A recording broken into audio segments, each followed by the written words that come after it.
CALON, Associação Estadual Cultural de Direito e Defesa do Povo Cigano de Minas Gerais. Os ciganos. Este povo pode ser encontrado pelo mundo todo, com uma origem ainda hoje um pouco confusa. Muitas pessoas ainda têm um certo preconceito contra eles. Afirmam que são sujos, ladrões e desonestos. Mas, como dissemos, isso não passa de um preconceito desnecessário. Já outros os viam como artistas, românticos e pessoas que levavam a vida de forma mais leve, sem muitas preocupações. Não se sabe ao certo quantos ciganos existem, mas estima-se que o número esteja em torno de 15 milhões espalhados pelo mundo, com a maioria vivendo na Europa, tornando este o maior grupo étnico minoritário europeu. Quando falamos de ciganos, podemos dizer que na sua essência eles são um povo nômade, sem moradia, indo de cidade em cidade em caravanas e montando acampamentos improvisados nos seus arredores. São ainda uma mistura de várias etnias. Este povo, também conhecido por muitos como Romi, foi marginalizado ao longo da história por causa do seu estilo de vida único. Também dizem que possuem poderes místicos de adivinhação, encantamento e magia. As lendas ainda afirmam que a preferência pela liberdade muitas vezes os levaram a cometer atos criminosos quando em suas caravanas de cidade em cidade. Eles foram acusados até mesmo de espalhar doenças, sequestrar crianças e cometer assassinatos. Exatamente estas mesmas acusações feitas durante centenas de anos contra o povo cigano também eram direcionadas a outros povos, principalmente o povo judeu. O povo cigano é sempre retratado como tendo tendências ocultistas e criminosas. Na literatura, em canções europeias, as mulheres ciganas foram retratadas como sedutoras, extravagantes, exóticas e misteriosas. São estereótipos que resistiram ao longo dos anos e se espalharam pelo mundo. Mas qual a origem dos ciganos?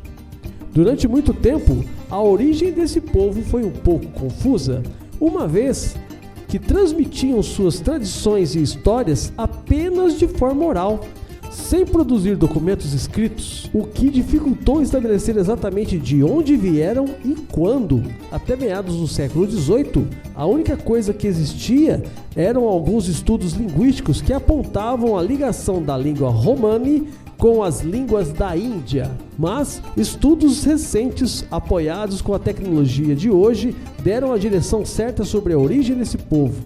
Após uma análise genética apurada, feita em 13 grupos de ciganos europeus, foi confirmado que seus ancestrais deixaram o nordeste da Índia há cerca de 1.500 anos atrás. Assim, muitas lendas, como a que dizia que os ciganos vieram do Egito, foram descartadas.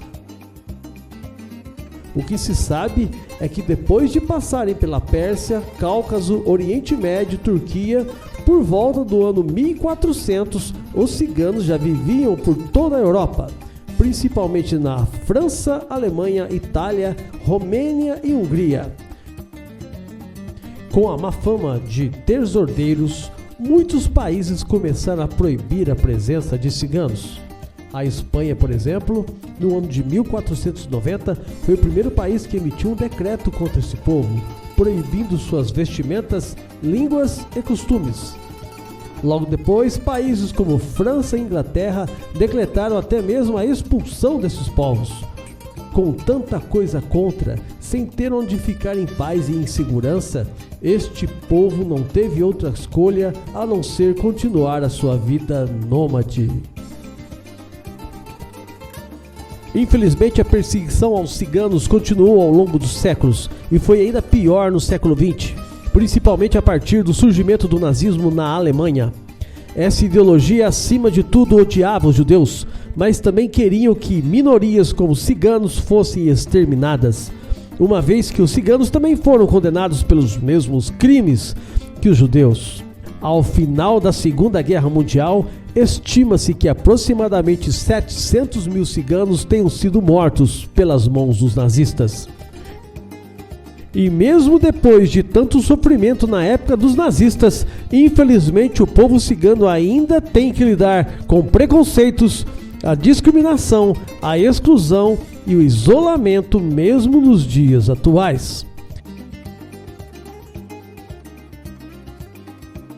Aqui no Brasil, segundo documentos, em 1526, Dom João III foi o primeiro rei português a institucionalizar a discriminação contra os ciganos, ordenando que fossem expulsos os que estavam no reino e que fosse impedida a entrada de mais.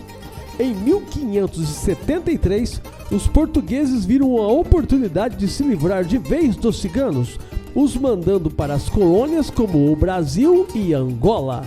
Aqui no Brasil, eles se espalharam por todo o país, mas houve uma maior concentração deles no estado da Bahia.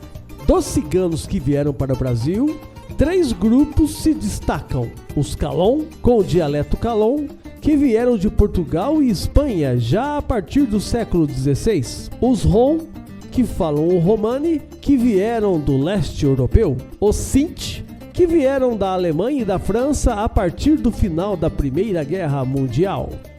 Principais características: pelo fato de serem nômades, os ciganos acabaram por se espalhar pelo mundo e assim, pelo contato com outros povos, foram incorporando hábitos e costumes das regiões em que vivem. Mesmo assim, existem alguns aspectos em comum entre eles. Este povo sempre desempenhou profissões que podiam ser exercidas em qualquer lugar, como ferreiros, ourives, cuidadores de cavalo e gado e comerciantes. Já as mulheres, apesar de se dedicarem mais aos trabalhos domésticos, também podiam trabalhar como costureiras, rendeiras e artistas. Claro que hoje em dia muita coisa mudou, mas a essência desse povo costuma ser a mesma. Outra característica marcante costuma ser a fidelidade à família e ao clã em que vivem, além do tradicional casamento cigano, quase sempre entre as pessoas do mesmo grupo. Quanto à sua religiosidade, os ciganos até têm um conjunto de crenças e princípios bem característicos, mas eles não têm uma religião específica. Basicamente, para eles não existe uma figura de Deus ou deuses, muito menos uma hierarquia religiosa. Mas, como já dissemos, eles se adaptam aos costumes dos lugares onde moram. Assim, podemos encontrar ciganos católicos, ortodoxos, evangélicos e espíritas. Esse povo mantém uma cultura rica e fascinante. Os ciganos são frequentemente celebrados por sua herança cultural, como na música que influenciou estilos como o jazz, o bolero e a música flamenca. Além disso, sustentavam-se como artistas, bailarinos, artesãos e comerciantes. Felizmente, nos últimos anos surgiu uma preocupação com esse povo tão perseguido ao longo dos séculos. E dessa vez, as coisas podem estar melhorando para uma das culturas mais singulares da história.